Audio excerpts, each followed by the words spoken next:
Have progressed to the next round of the FA Trophy after a 4-2 victory this evening. You got off to the perfect start and carried that on in the first half, raced away to a 3-0 lead. You pegged back just before the break. Overall, what was your assessment of that game? I think the first and foremost thing is that you're through, and I think in cup ties it can be sometimes a little bit sort of harem scarum, a little bit sort of tense at times, and that game proved to be. You know, like you say, we managed to get ourselves a good lead and obviously missed a penalty as well, so that could have perhaps put the game to bed. But give them credit, they caused us one or two problems, especially towards the end of the first half, and we had to deal with that a little bit. But eventually we came out on top and perhaps could have had one or two more at the end as well. How nice was it, you know, when those goals going in, you could hear the roar of the fans back in ground. Just how nice was that to hear? Yeah, no, it's fantastic for the fans that they can start and come and watch some football again. You know, that's what it's about. So, like you say, when they start to get behind the players, it makes a big difference.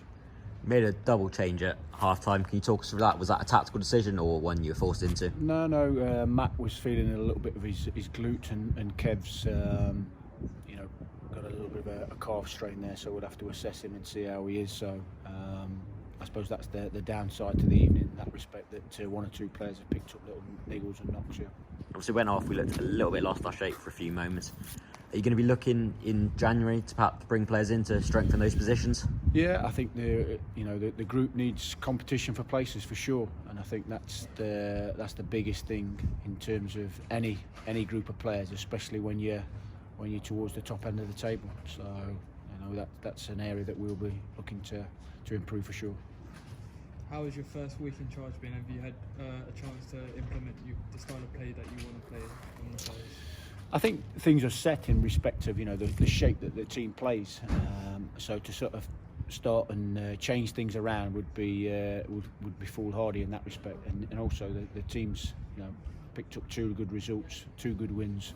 So from that point of view, I think obviously there's things to work on, which there always will be. But we'll look to try to add to what we've got in place already.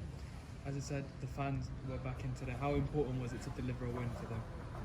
It's always nice to get any win, whether it be home or away, and especially in the cup. So, like you say, you can progress to the next round, but to have the fans behind you, to have them back in the stadium is fantastic. As you touched upon the trophy there, through to the next round, like you said, was the main thing. How important is the competition to yourself and the club? I think it's important to keep winning, to keep that mentality, to keep those good habits. Obviously, I'm learning about the players on a consistent basis. On a daily basis. So for me, you know, tonight was an eye opener to certain personnel and certain situations within games that, you know, you can learn from. Just a quick note on Jack James, who's giving Gloucester City man of match day, 2 goals from a fullback. He was up and down, absolutely fantastic. Can you just sum up his performance? I think he showed great energy. I think he showed great enthusiasm. He kept his shape really well and was an asset to the team. And it's quite nice that he got the reward of the 2 goals.